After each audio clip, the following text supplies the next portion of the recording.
To begin this tutorial, I'm going to start by shading the back of my paper with graphite to make the transfer. I'm going to lay it on top of my watercolor paper, and I'm just going to trace over the lines of the drawing. This isn't something that you have to do. You could definitely draw your own picture, but I went ahead and drew it for you so that way it's a little bit quicker and we're doing the same thing. You've got the same anatomy, you've got the same everything that I have to make it a little bit more cohesive and easy.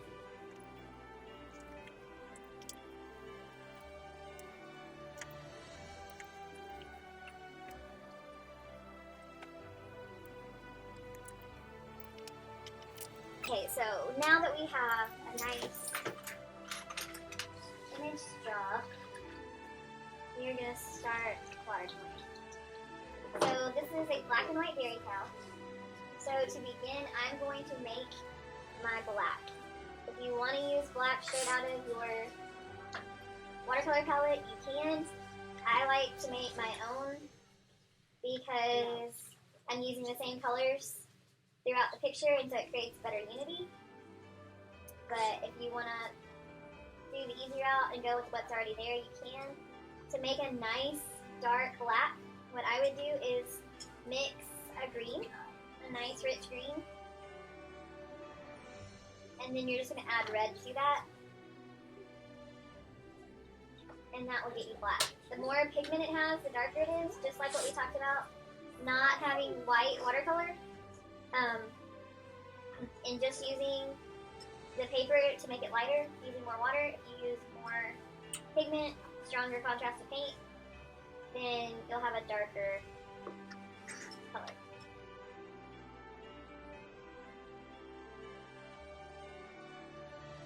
So make sure you've got plenty of water in each color. Happy with that black, so I'm going to come in and I'm going to paint around each eye.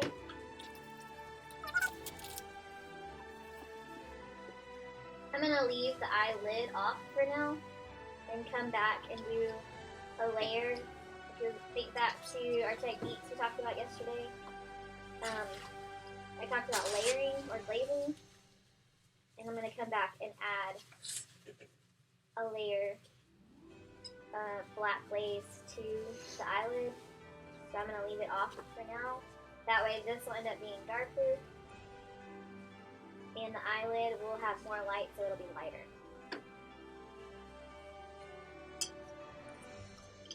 I'm going to go ahead and carry this black all the way through to the chin under the nose. Maybe around the berries. So for the berries, we have two options. We can make them red, or we can make those blue. We can do holly berries, or we can do juniper berries. So think about which one you would prefer. So that way when we get down to that point, you can add whichever one is more appealing to you. I might change my mind, but right now I think I'm going to make mine blue, like juniper berries, just because it's a Christmas picture and you expect them to be red. So that way they're a little different than the norm. I'm going to water my black down just a little bit more, and I'm going to put a small touch in the hollow of each nostril of my cow, so that way I've got that shadow in there.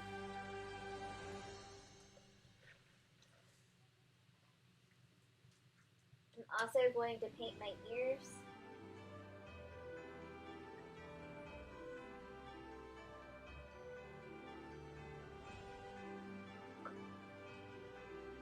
We've talked before about painting or drawing the way that you want your eye to read it. The cow is kind of furry, hairy, so I'm not doing long strokes. I'm kind of pouncing. With the watercolor, a lot of time it kind of smooths back over. It doesn't necessarily have that same feel that a pencil would. But by being in that habit, you're going to get the kind of texture that you want it to have. And I'm going to pull a little bit around the bottom of each ear.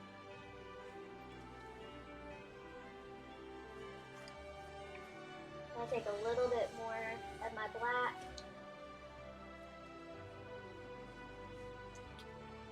And I'm gonna paint the middle of my eyes, leaving a little speck of white. Because remember, again, you don't have white watercolor, so if you want the light to be in your cow's eye, you have to leave that space off in order for it to show up. Okay, and that's my black. Okay, my black should be pretty dry, but as a rule of thumb, it's always a good idea not to paint in the same place that you just painted when you're doing watercolor, because watercolor will bleed because it's liquidy watercolor, it soaks up. So I'm going to skip around and come up here to my beanie. You can use whichever color you like, but I'm going to use a really soft green. Again, mostly because red is probably the expected thing. If you want to do red, do red. If you want to do purple, do purple. But I'm going to go in with a soft green. Remember, to get a soft green, you're just adding a lot more water than what it would be if you wanted it to be a darker green. Right here above his ear, or her ear, I don't know, the cow's ear, it should have a shadow right here, but I am going to do that as a glaze, so I'm just going to leave it alone for now. And I'm going to come around the top of the beanie and use that same light green.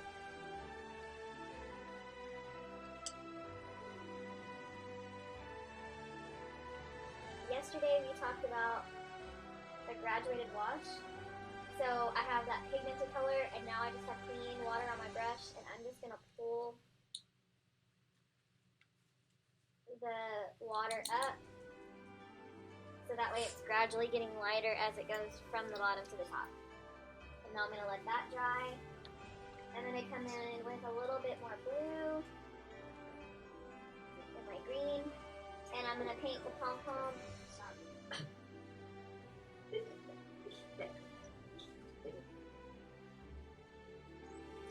Trying not to get too close to the top of my beanie's hat.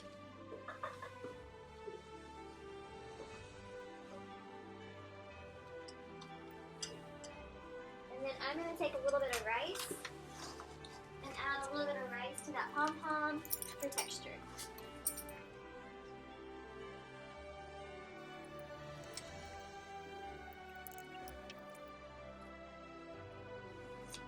Remember, when the rice dries, then we'll take the rice off. It's not going to stay on there. It's not a permanent part of the piece. It's just to help suck the pigment around. Yes, color it first and then put the rice on top. And you don't have to put the rice on there. That's just a way to get the texture.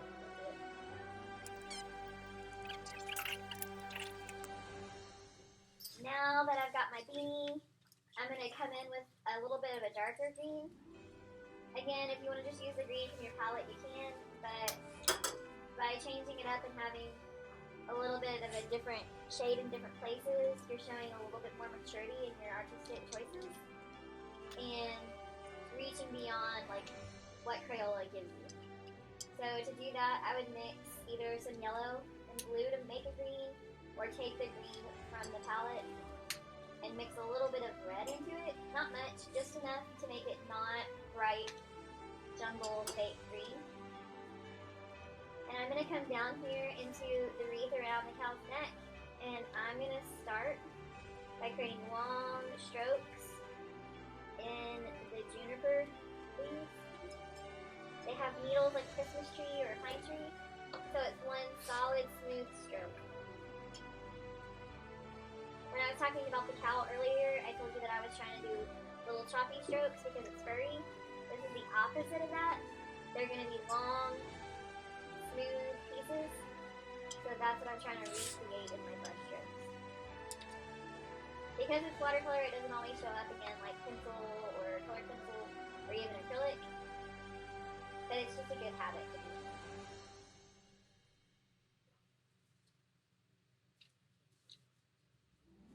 I feel like that's really all of my juniper leaves. So I'm going to add a little bit of yellow to my green now. different shade of green, and I'm gonna come in and paint these wider leaves. And I couldn't tell you what plant I was conjuring whenever I made this one. I just wanted to have a luscious, thick, full wreath of different kinds of vegetation, and because we want that variety and changing the green. You can see here where it's clustered how I was talking about earlier, if you paint while it's wet, it just runs together. There's no sense where they stop and start. That's why when you're using different colors that you don't want to bleed together, you want to make sure they're dry before you add that color. But I'm going to come back and do a layer technique on top of those, so it's okay for them to run together right now. My green for my beanie is pretty much dry, so I'm going to go back in with a little bit of that color and drop in some shadows. This is that glazing technique where you're using the same color to add dimension. Here's a little trick I want y'all to see real quick. So I'm painting here. Do you see how dark this is compared to everywhere else? If I take the brush while it's wet between my fingers and pull some of that liquid off, it dries the brush out, and I can use it to feather out the color and lighten it, almost like using a heating eraser and graphite. So I'm going to do that again down here, where my beanie starts to go over the side of his head on both sides.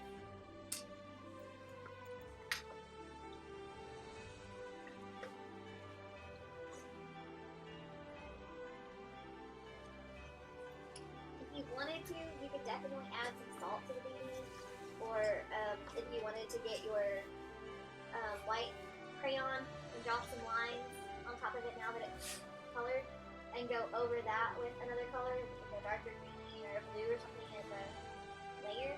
You could. I'm going to leave mine alone, keep it simple. Now I'm going to go in and create the pink for my nose. You don't have a pink in your palette, so I would find a clean spot on the lid, and you're going to take a small amount of red, a tiny amount of yellow, and then just a dip of the blue, and a whole lot of water.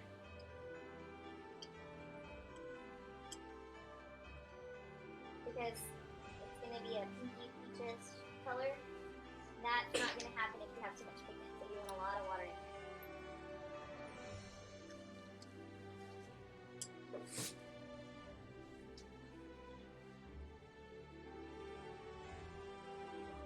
And I'm just going to paint the entire nose, painting over the shadows we made in the nostril earlier. And just painting that whole section. Your black should be completely dry now. So you know that it's not going to bleed into the bottom of the mouth.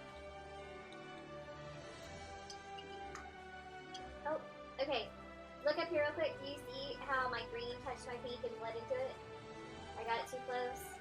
If something like that happens, like I was talking about a minute ago, wash your brush out real good, squeeze the excess water out, and then run your brush along the edge and suck up the water, and then it acts like an eraser, and will pull that mistake out if you do it quickly.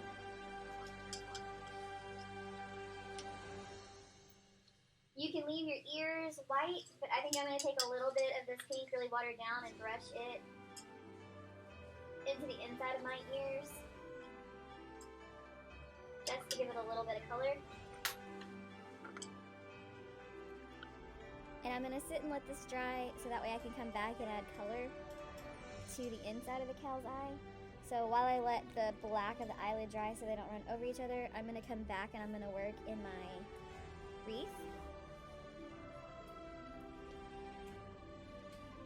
I'm going to paint the bigger leaves with a different shade of green from what we did yesterday. And I'm just going to paint solid washes all the way around. Once this is dry, we're going to come back and paint our berries. You can think of them as holly berries, which would be red, or juniper berries, which would be blue, which is what I'm gonna do. Or you can paint them, leave them mostly white, and add a slight amount of yellow to them, and that would be mistletoe.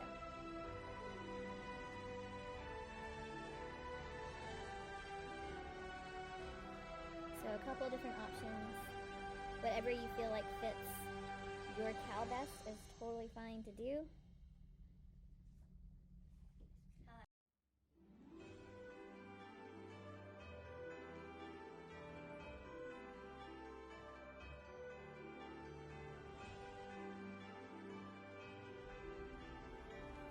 Now that I have most of that green done, I'm gonna wash my brush out.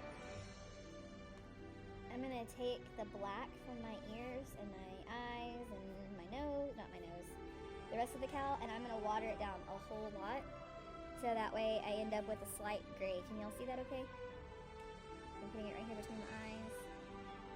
And I'm gonna wash it around the side of the nose here, and that's gonna help give it some shadow and a stopping point to the white. Not much, just a little bit, so that way it's different from the rest. My eyes are nice and dry, so I'm gonna go in and give my cow brown eyes because that's just the color most of the cows I've ever seen. If you want to make your cow's eyes blue or whatever you want to do is fine with me. But again, you can use the brown from your palette, or if you want to mix your own.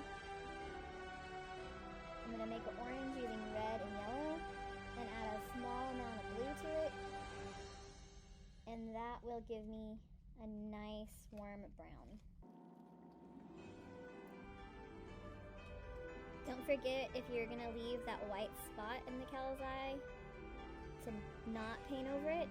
Painting over it will not allow you to come back because there is no white in watercolor.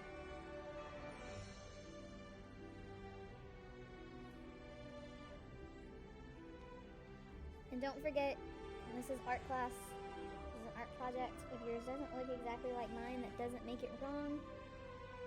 It makes it unique. And that is art and life. Okay, so there's the bulk of my cow. Let's see. My green is pretty dry. And I'm gonna go back and paint my juniper berries. The more that I think about it, the more I think I'm gonna paint some blue and leave some white, which is totally an option for you too.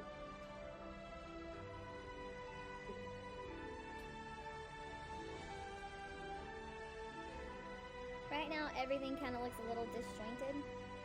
Once it's all very dry, we're gonna come back with an ink pen and ink outline everything. So like my berries will go back, I can make them touch and be a part of the drawing. I can re-outline my leaves so that way it's not a cluster, it's actually a row, a string of leaves that are separate and individual. But watercolor is a nice medium that you can leave very loose, so if that's not something that you wanted to do, you could always leave them in that loose structure as well.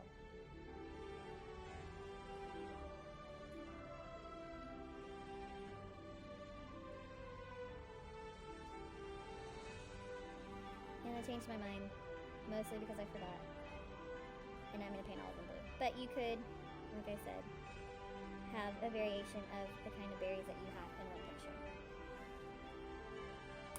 While I'm letting this dry, I'm gonna go ahead and take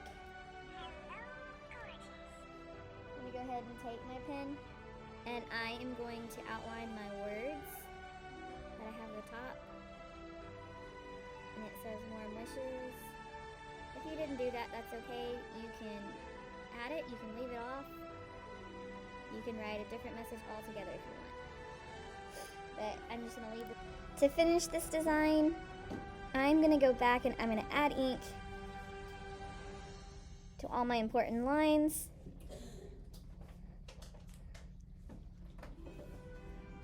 I'm making some of this up in my little fluff ball,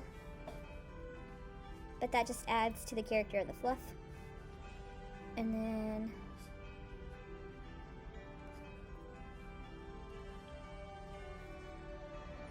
You can use any kind of pen to do this, but I'm using a micro pen.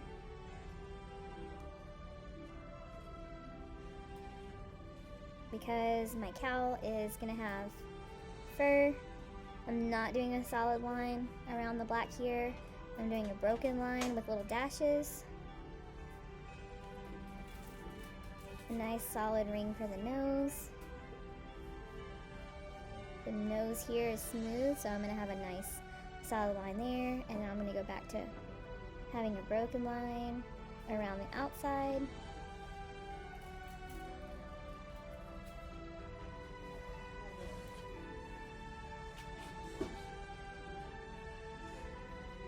Solid line around the eye. That's just going to help delineate what's furry and what would be a smooth line. A smooth break. It all comes back down to texture. Smooth. I actually think I'm going to switch sizes of my pen for the greenery down here. Not necessary, but artistic choice.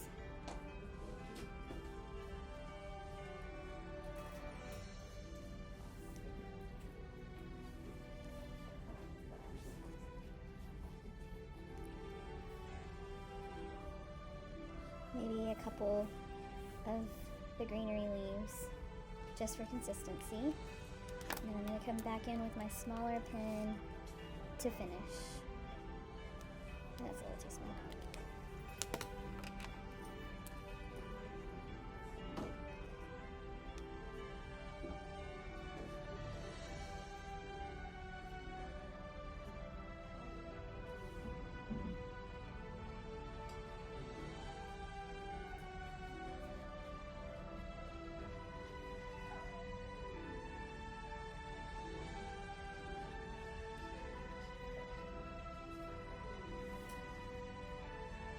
You'll notice in the greenery, I'm not being real specific. I'm not even finishing some of the lines. Some of it I'm alluding to what's there. And that kind of just goes with that free, organic movement of the watercolor.